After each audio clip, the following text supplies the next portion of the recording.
Donc be Borobara Mali officiel abonné be fo Mali kono ani Mali ko ka ba fo depuis aw sigero la donc on y kati mo mina fo kati Souldia be ka mun ke kati donc me kati me kati dugutigi fe mo wa fo cogo mina no ye rappeur Mobjek donc nya wuli mo Mobjek me fe nga interview ke mo do abado tokotigi do star do mais ama gelea aw go Souldia tanta fon fe ikan tani nga salla nga entraînement ga ñoo Peri sonha biti, Mobjek flow, ebe seka mule, ete seka foi, ida kapone fune, ante sira mongo, oblai kuni zeme. Peri sonha biti, Mobjek flow, ebe seka mule, ete seka foi, ida kapone fune, ante sira mongo, jina wo clock on it, ante sira. Nete sira mongo, nete sira jina, ibagula kikado jakli. Yeah. Besele nigo. Yeah, salle de sport. Yeah, on est joué. Sus, Mobjek.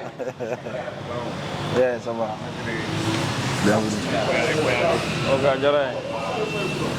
Peri sonha biti, Mobjek flow, ebe seka mule, ete seka foi, ida kapone fune, ante sira mongo, oblai kuni zeme. Peri sonha biti, Mobjek flow, ebe seka mule, ete seka foi, ida kapone fune, ante sira mongo, jina wo clock on it, kere bete ante sira, nete sira mongo. Vraiment on est vraiment a jara ye on me fait remercier caméra benyama vraiment a jara ko c'est un abonné au Jarane ga te fait mec akla ka tan no fe foso kana ni ça c'est un honneur pour moi ora auto sur le téléphone na mais ma gela damne fo si ça c'est un honneur non vraiment a jara ko c'est baram na c'est un travail à encourager exactement nam am se ga fem fenege oui d'être flexible et d'être voilà exactement en bel équilibre tiendo OK Mobjek re Johnny Mobjek to kona jamu ani sigile no oro jume ni to Jacob Yakuba Salia Jara ni sigile no kati Mobjek rebe bara jume rege bon Mobjek à la base je suis un artiste quand je dis je suis un artiste chanteur rappeur voilà mais l'art aussi dans d'autres domaines artiste à référé domaine fait demander par exemple au jour d'aujourd'hui mes constructions dans mes BTP là voilà mais import export ou que voilà mais ga ko yem ko da wala ba nere dom nya ni ibe ka staff food la a directing on presser le menyen ski ka bela a do ni ka staff ni fon ke vraiment jaran yere kosebe o ba yira mo ko ni yere fusa fon do ma quoi c'est vrai vraiment et mais Mobjek ere rapu damne wakati jime chebe mouvement ngona mena de de ba fitini am piye ka am dilaje no iba kala me ka soye ni la motive chogum nan de ka damne wakati la non umuri la me dongo do mais ça dole so ya be ka nege de bari e fale no ka te niveau ma motive a fo de ba fitini e ne ka tala Jack ere ne ka damne wakati fin rapu damne wakati jime né rapu damne nga baki sandi je crois que c'est fait en 2007 2007-2008 mais c'était de l'amusement à la base donc c'est après maintenant bagou ni fait on sort les donc élément voyage d'autres à États-Unis d'autres à Canada d'autres à Tunisie donc je me suis retrouvé seul ici en sort là musique politique damne wala OK mais il donne nega la chogo du mera bon negata c'est déjà à la base il va donc on écoutait 50 Cent donc on y va la 50 Cent et 9 balles minutes tu vois on met 21 question nous la main des massacres album nous belle la main kuda bon on y va la Joe fallait nous quoi fallait nous Nina RR à signer nous ça nous a inspiré.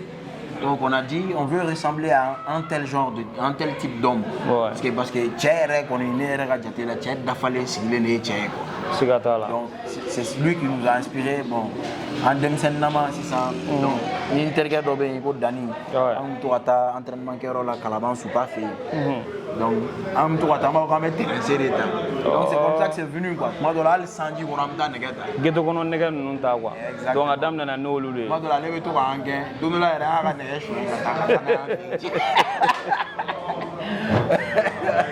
non c'est là à tête moga mais Jack negata yara la fan kelen jume de jaraye ka fu ya ye iko ko bi ba décider men negata damne bon Sincèrement, c'est pas que comme il y a une histoire ça nous a certes influencé, mais tu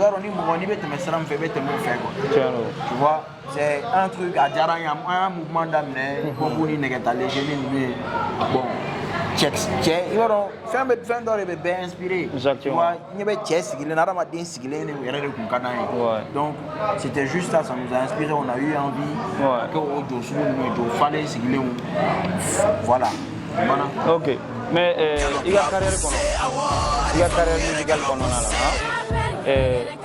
musculation est moulée là. Est-ce qu'il y a d'autres regarder ou là oui. Bon, carrière musicale qu'on a là, on va dire que déjà à Kerasa, oui, avec un mental solidifié. Tu vois? Ouais. Parce que niveau entraînement, il veut former sous là, toi-même, aller et ni tieto, et pardon. C'est-à-dire, il y a des moyens terrain, mais avec naturellement, c'est vrai. Parce qu'il veut baram salle là, négateur là, il pardon. Donc, il y a ces gars jaunes doy ou tu vois là. Kafoko, et son cours à Jomaya qui a son cours en comparaison à l'Union Tchèque. Donc, déjà depuis là, les artistes qui est la nerf, donc, Batarné, Tchèque, c'est souvent donc, au final, qu'on fait après, ça t'aide aussi qui mental solidifié. Il a complètement encaissé. Il y a un entraînement, il y a un accident moto, accident léger, il y a c'est vrai. Au flanc, on a boire la fenêtre. Il mental solidifié, il va quoi. Exactement. Parce que pour qu'il y ait forme, il faut qu'il y ait comme ça là. Exactement. Donc, bon, vie galère, on va sur le batterie de galère. Donc, vite fait. Ça passe. Ah ouais. Voilà. Euro famille. Mobjong me fait gagner. Il va donc Mochama va fort. Comme on nous met négata, Delenga Udo, Bandi Udo, Delenga Udo. Jar ou baby Moroka. Et du plan val et rappelé baby do. Et et hakilina et moyen. Parce qu'il y a Karabu Kola, Madliga Yeshua, ni Kamaliga Nike. Donc, il s'est comme des fois au Kola. Bon, on s'est comme faudra. Oui, Nigetara est bingan kela. Est-ce que vous pour la côte? Non, de nerf, on est né zoom, il est ma bête, Madriga, Grouba, on est calme. Parce que ni Kora ça n'y a de fier comme on a un mental de solidifier. Il va sur le fallait Jomaya Mandai, Moloya Mandai. Parce que ni Moulbalea que Jo fallait là. C'est comme nous, on y a essayé à la Moloya. Donc, Moloya Mandale, Jomaya Mandale. Bon, Moloya Mandi, Jomaya Mandi, Mouromé, Choning. Ah non. Parce que ni Tara Choning, ni Milena Choning. Voilà. Oui, donc on va voir Choning. C'est-à-dire, je crois que c'est dans la tête des gens. Il va dire, moi, Malien, il est imposant à un certain niveau. Exactement. Donc, Adam a dit, ni Manastran, il est. Alors, c'est qu'à faire, tu as imaginé quand. Exactement. Mais au courant, il faut que Choning, ni Madeleine, Negatala Choning. Nous, on m'a dit, parce qu'il a existé, mais nous on m'a dit parce qu'il y a faut tu vois mais zonye ou même gauche. Exactement. Mais negatala ando minene. Donc on va y avoir imagine négative ou en a au le blanc quoi. On va dans ça, je pense que se rendre le sinon est-ce qu'il influence pour le pain no bon chez les gens nous malade du coup. Est-ce que va dans le meketa? Non, c'est là je m'en dis la gata donc. OK. Donc ça non Jack Amidou protéine comment là? Kenya performance au début basic Bamako kono ni wakati na Very sonye piti Mar Jack flow ebe seka mule ete seka foi idaka bone fune ante sira mongo oblai kunizeme Very sonye piti Mar Jack flow ebe seka mule. Donc Jack RM seka point fondement là il a décidé que Kenya est performance là. Bon, Kenya performance déjà intégré ka projet do. Exactement. Donc ay bara chama ka projet kan. Polo c'est-à-dire kana ke Kenya performance ngere ga nga bara do ba tu. Ouais. Donc aller nan idée à développer dans un premier temps, après dans un deuxième temps ala ke en farlang ay hakilon développer en fait. Faut kana yelema kana ke Mali yere. Au jour d'aujourd'hui, protéines ou Mali là, mais c'est le meilleur 1 et 2, c'est-à-dire malien yɛrɛ ka marque protéine na nin y'a fɔlɔ bon protéine il faut que mɔgɔw k'a faamuya déjà que comment on appelle complément alimentaire de don parce que n'i bɛ nɛgɛ ta tuma dɔw la yan yɛrɛ tɛ hali tubabu la dumuni tubabu la yɛrɛ docteur yɛrɛ kɛlen don k'a conseiller adamaden normal yɛrɛ bɛɛ parce que dumuni ni fruits nombre de fruits minnu c'est-à-dire recommandé don adamaden yɛrɛ farikolo développement kama i tɛ se k'a fɔ k'e bɛ t'o bɛɛ dun yɔrɔnin kelen tile kelen quoi donc protéine ninnu ye complément alimentaire de u dilannen don pour que fɛn minnu recommandé don adamaden farikolo la n'i t'u se k'olu bɛɛ dun yɔrɔnin kelen i ka se k'o sɔrɔ ninko kelen na o dɔrɔn de don voilà donc mɔgɔw caman b'a ye u b'a fɔ wa dɔw yɔrɔ dɔw bɛ u kunkolo jalen don awɔ ne bɛna nɛgɛ ta ne tɛ produit ta merci dɔw bolo ko produit ta yɛrɛ ko fugariya de don ko n'i ye cɛ i tɛ produit ta exactement olu t'a kalama parce que an tɛmɛna olu ka niveau la exactement an ye san 10 kɛ an bɛ entraînement kɛ san 12 san 15 an bɛ entraînement kɛ an bɛ dumuni normal de kɛ an bɛ ji normal de min mais cousin minnu nana ka bɔ États-Unis e yɛrɛ ta e bɔra États-Unis mais non ne bɛ Mali la yan nɔ e bɛ sɔnja ka développer tan non ne bɛ Mali la yan nɔ ne bɛ kɛnɛya dɔn non kɛnɛya bɛ k'an dɛmɛ a bɛ k'an dɛmɛ voilà donc mais ne fana tɛmɛna nin kan kojugu ne ka interview bɛ sɔn ka gɛlɛya o la dɛ est ce que ne ma ɲi tan tɔ o de la n tɛ ka tɛmɛ nin niveau la quoi yɔrɔ ni madame ko k'i ka ɲi tan seli ta yɔrɔ non madame ko n ka ɲi tan tɔ donc c'est que k'a ɲɛfɔ mɔgɔw ye kɛnɛya performance an y'a dɔn k'a baaraw lawaleya wagati min na ani ka tila ka utilisation daminɛ wagati min na produit dɔw bɛ yen yɛrɛ ko gainer c'est à dire i b'ale ta en une semaine ne yɛrɛ nana dɔ di an ka yan salle coach ma i b'a ta en une semaine tu vois non i b'a tracer exactement donc a b'i dɛmɛ minnu fasalen don kojugu u b'a fɔ k'u muscle bɔ man di ani minnu yɛrɛ bɛ ka san 5 san 6 kɛ entraînement na u bɛ kɔgɔ mais u bɛ dan niveau dɔ la niveau la tu bon niveau la c'est des protéines qui les manquent donc voilà ne hakilinata ye mun ye a la c'est que mais e ka combat la sa i b'a dɔn wagati dɔ la i tun tɛ nɛgɛ i tun y'a bila wagati dɔ la mais sisan i sigilen a ma e yɛrɛ bolo i sigilen a ma i ka forme sɔrɔlen kɛnɛya performance y'a teliya mais filɛ nin ye sunkalo ni sisan cɛ sunkalo yɛrɛ ni sisan cɛ tɛ sunkalo kɔnɔ ne tun bɛ entraînement kɛ légèrement mais sunkalo tɛmɛnen je crois que ne commencé à un produit nous utiliser une semaine on a une semaine comme ça simple i yɛrɛ b'a tuma dɔ la i b'i sigi i yɛrɛ i mago bɛ bu mun na i mago bɛ masi mun na boum i b'a sɔrɔ quoi bon normalement n'o y'a sɔrɔ i bɛ entraînement kɛ 1 heure de temps 2 heures de temps par jour i b'a kɛ i bɛ kalo 2 kɛ i tɛ résultat ye i b'o entraînement kelen kɛ 1 heure de temps 2 heures de temps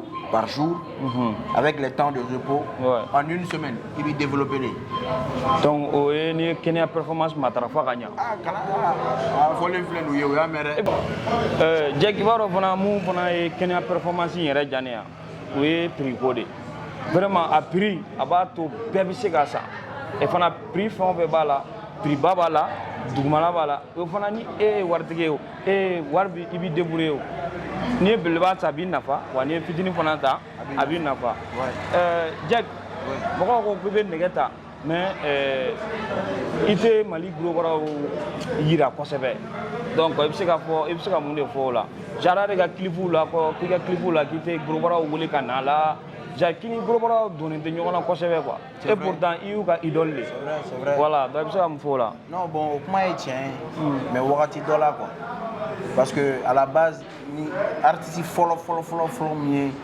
dɔnkili da Mali la yan gorobaraw la ne de don quoi c'est vrai tu vois ce que je veux dire bon o sugu ninnu kɛra bon après ne fana ma u ye ka ne fana rapprocher tu vois ce que je veux dire donc ne tora n ka point na après wagati dɔw kɛra i b'a dɔn n'i ye artiste ye i ye nin fɛn sugu kɛ c'est une discipline mun a ka di ne yɛrɛ ye a ka d'an ye bon ni olu yɛrɛ y'a dɔn ne fana kɛra sababu ye parce que c'est sûr que ne ka dɔnkili bɛ kɛ jouer salle la a bɛ mɔgɔw encourager et i b'a sɔrɔ fana a ye mɔgɔ caman fana ne yɛrɛ hali ne yɛrɛ physique ne yɛrɛ ka entraînement fana le fait que ne yɛrɛ fana bɛ exposer comme ça i b'a sɔrɔ a fana ye mɔgɔ caman encourager ka entraînement kɛ bon n hakili b'a la n ka denmisɛnnin dɔ tun bɛ yen Momo Gang ale ka clip tournage dɔ tun bɛ yen tu vois où on a eu besoin n mago tun bɛ gorobaraw la ka bɔ a ka clip la peut-être que j'ai pas tapé à la bonne porte mais a ko gɛlɛyara a bolo donc warko kuma misɛnninw cayara donc du coup o bɛɛ fɛnɛ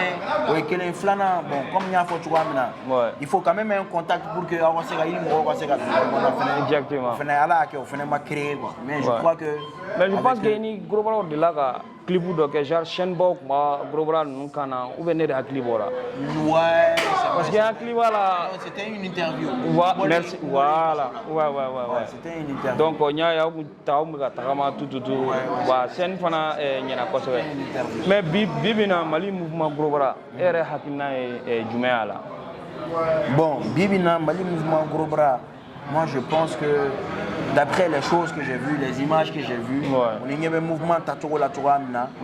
Et il y a des informations supplémentaires pour nous fournir, qu'a fait mon prévu mon Irana.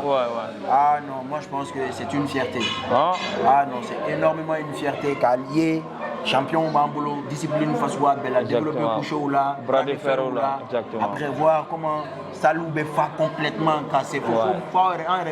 Ni ballon d'ante. Bras de fer de salle par mais salle fait un sport béga. Tu imagines donc au mouvement si vous connaissez est-ce que comment va beau la tournée à fond maintenant Albi qui a fort sponsor Albi qui a fort Mali Nyembo le mouvement est soutenu donc on va stéréotype comment on met la fouiller Gorobara yé Mogolangolo yé Gorobara yé Zouye etc. comment qu'il y a tout à l'heure c'était les gars Gorobara Zouye au contraire quand tu t'entraînes, tu gagnes une certaine fierté. La fierté, c'est ce qui permettait à quelqu'un de jouer, ce qui permettait à quelqu'un de couler. Voilà quoi, il permettait à quelqu'un en même temps, entraînement, même si avec du sous de corps. Du sous de voilà. Mais Jack, Bibina. Mɔgɔ caman b'i kɛ ka exemple ye i n'a fɔ jeunes caman bɛ yen u b'i kɛ ka exemple ye n'i ye nɛgɛ ta kɔni fɔ rappeur dɔrɔn mɔgɔ hakili bɛ jigin e de la donc bi bi na an y'a jateminɛ mouvement la kosɛbɛ mɔgɔ rappeur kura minnu bɛ yen u tɛ kuma gorobaraw kan kosɛbɛ or que an dun bɛ mouvement la u ka concert n'u ka fɛn ninnu bɛɛ an bɛ u ka fɛn bɛɛ la donc i bɛ se ka conseil jumɛn de di olu fana ma. Bon o yɔrɔ la ne kɔni bɛ se ka mun fɔ moi je pense que o ye comment on appelle o ye kanuko de ye quoi. Exactement. Tu vois ce que je veux dire. C'est sûrement pas une discipline ou impliqué dans une discipline ou non.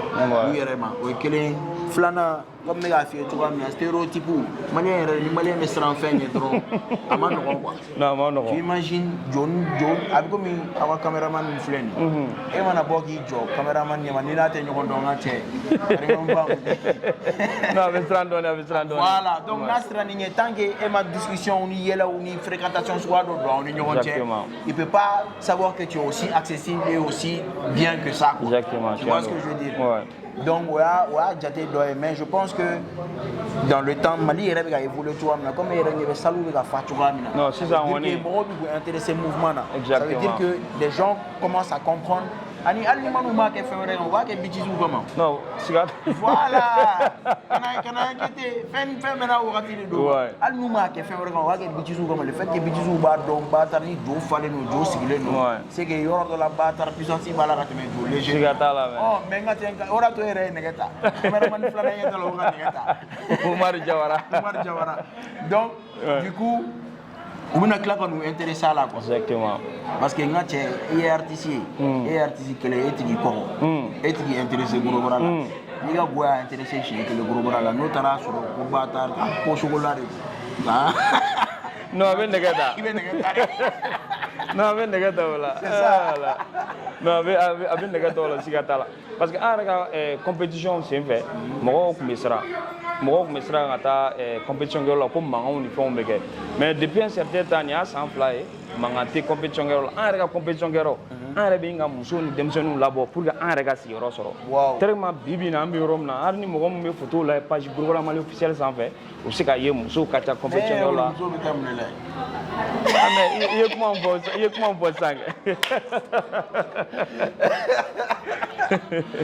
non bɛɛ i bɛ taa sɔrɔ joueurs dɔw bɛ yen nɔ u b'u ka commune na u ko ka d'u ye parce que fɛn fana filɛ ni kɔɔri fana ka ɲi a bɛ mɔgɔw attirer c'est vrai donc an yɛrɛ b'a dɔn tuma dɔw la quoi donc e de bɛ hakili to i yɛrɛ la ka se ka i ka carrière fɛnɛ ye.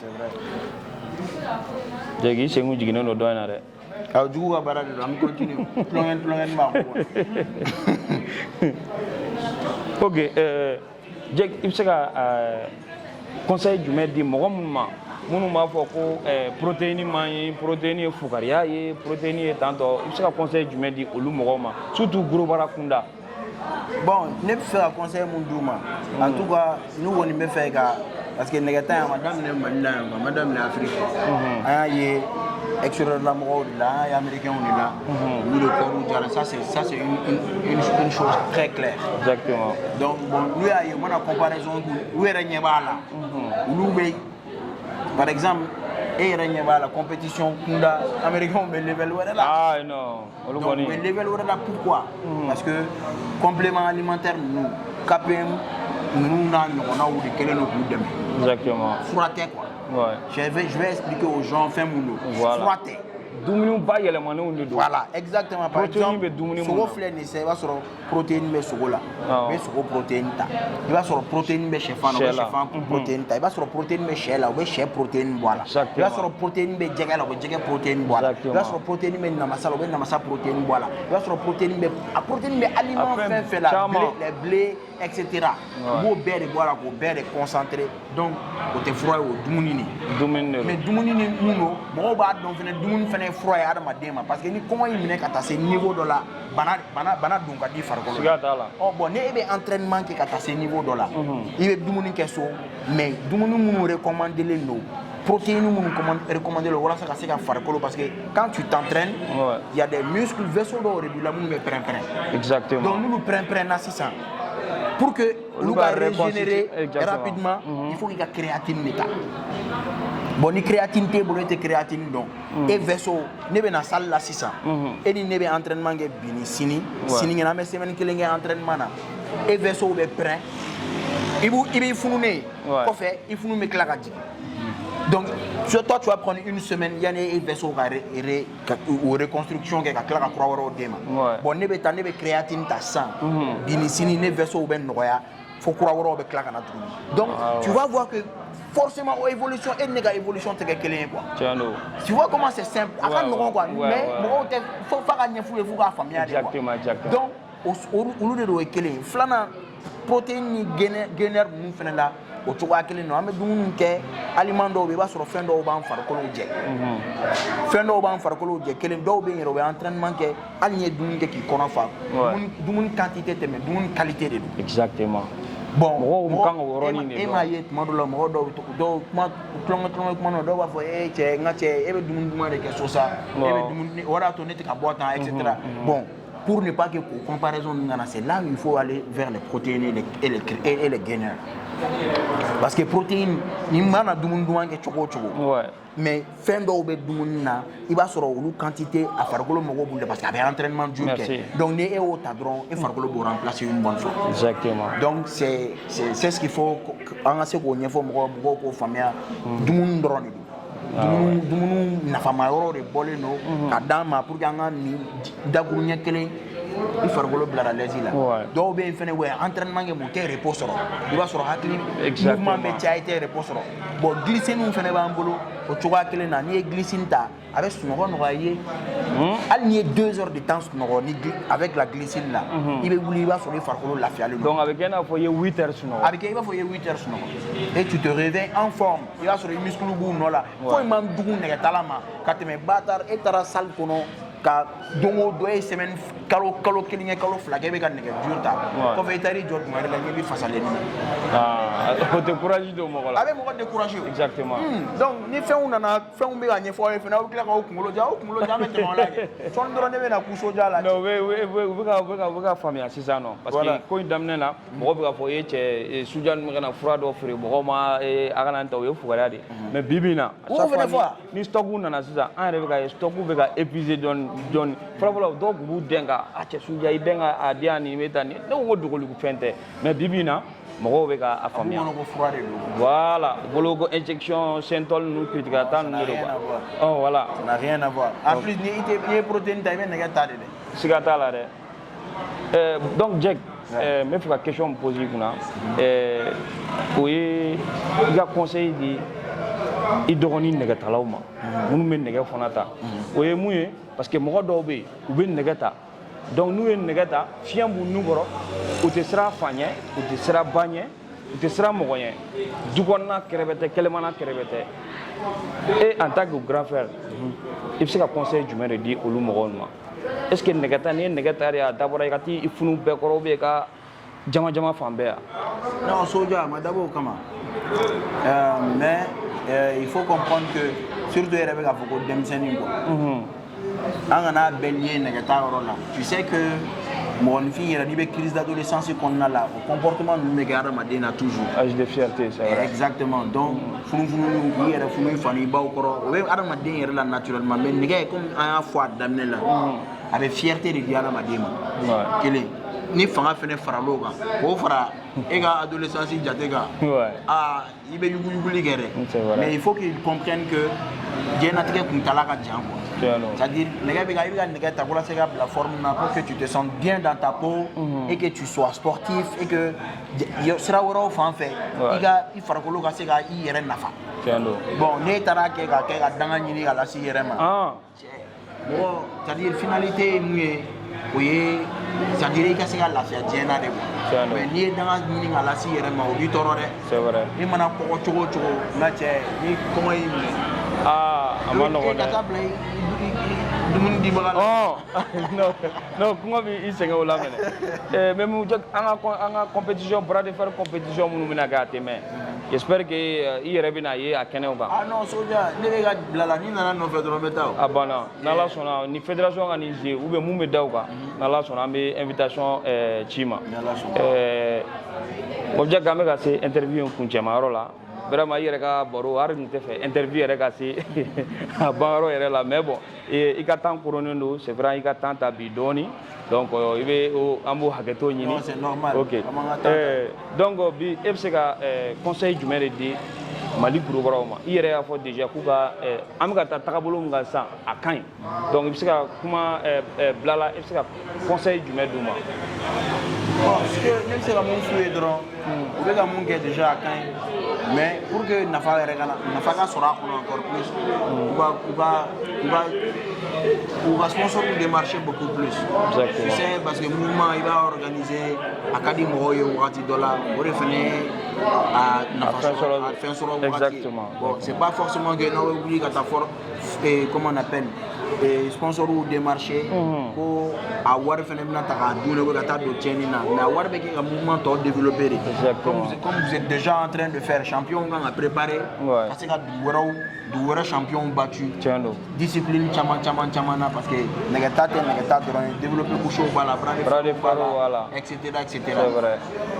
donc c'est ce que kuma laban bɛ ne bolo k'a fɔ o de ye u ka cɛsiri u ka sponsor fana démarcher. Dimanche bras de fer là est ce que i bɛ kɛ yen nɔ. Bon ne y'o de f'i ye soja ne nana ne nɔfɛ problème. Donc ni nana i nɔfɛ dɔrɔn an bɛ taa. Banna dimanche don i bɛ sɔn k'a ye kɛnɛ kan ye. ou bien. Inchallah n'o a b'i bolo. banna.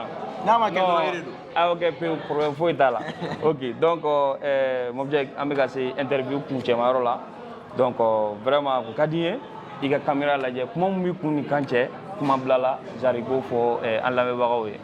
Ouais, donc an bɛ foli bila maliyɛnden cɛ fara muso ka denmisɛnnin fara mɔgɔkɔrɔba kan ka an ka sɔrɔsiw fo minnu bɛ nord la k'a ɲini k'an lakana. Wallahi. Bon ɲɛmɔgɔ ɲuman minnu fana bɛ ka baara kɛ pour que olu fana ka se ka baara kɛ terrain kan ka ɲɛ pour que c'est-à-dire qu'il ne soit pas en manque de moyens et matériel pour que jugu ka s'u la pour que o fana ka se ka se juguw la donc an b'olu fana fo k'u waleɲuman dɔn k'u barikada k'a ɲini maliyɛn bɛɛ fɛ Mali bɛ wagati min na c'est dur c'est difficile donc maliyɛnw ka fara ɲɔgɔn kan hali bi u b'a don da kelen fɛ ka bɔ da kelen fɛ u ka sɔrɔsiw soutenu sɔrɔsiw minnu bɛ kɛlɛ la an ye et voilà ani an bɛ duwawu kɛ ka Ala deli Ala ka Mali lafiya Ala ka sababu ɲumanw nɔgɔya Mali ye Ala ka nin gɛlɛya in kun maliyɛnw na pour que sini fana ka se ka nɔgɔya maliyɛnw ye moi c'est le dernier mot que j'avais à dire moi mais minnu fana kɛlen don k'u cɛsiri Maliko la a denmisɛnnin fara mɔgɔkɔrɔba kan a cɛ fara muso kan a vidéoman fara intellectuel un ministre fera président en tant que marin comme mais au cours de fenêtre comme nous venons peut-être moi de la je ne parle pas problème parce que moi là au bébé c'est la fin qu'elle fait mais au fin minute tu vois il peut avoir une voiture dans la maison débat donc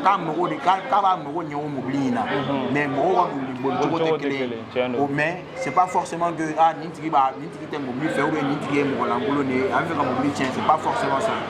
Donc tout ce que je veux dire à la fin là, c'est que on puisse aller vers une cohésion sociale autour de l'essentiel qui est le Mali. Donc on be fo ma fo mo ye en chaîne YouTube kanu programme officiel avec TikTok sans fait avec Instagram sans fait donc aita kata abonné olula donc nala sona ni ngani mo jage ñoo fait na kachala fait chaîne wore am ta chokma ba wore fait donc on va faire mo be ay continuer aka nega pousser ni hakli donc wassalam Berisonye biti ma jage flow ebe seka munde ete seka foi idaka bone fune ante sira mongo oblai kunizeme Berisonye biti ma jage flow ebe seka munde ete seka foi idaka bone fune ante sira mongo jina wo krokoni kere bete ante sira mongo nete sira jine ibangi wolo ki gadon jetli j'ai baissé le niveau, n'a qu'à dire mal à l'essence.